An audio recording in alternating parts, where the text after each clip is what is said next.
Where's your bag? Every day. Get your bag. Get your bag kay mo school ka. Okay, my big Okay, you need to introduce yourself first.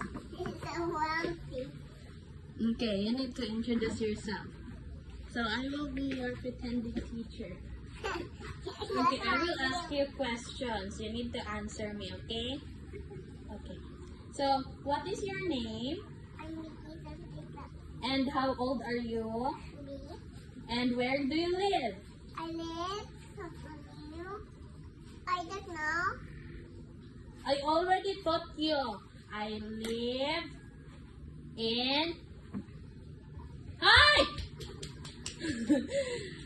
Cutting class akong estudyante! Cutting classes! I will, patawag your parents to my office. Because you are not listening.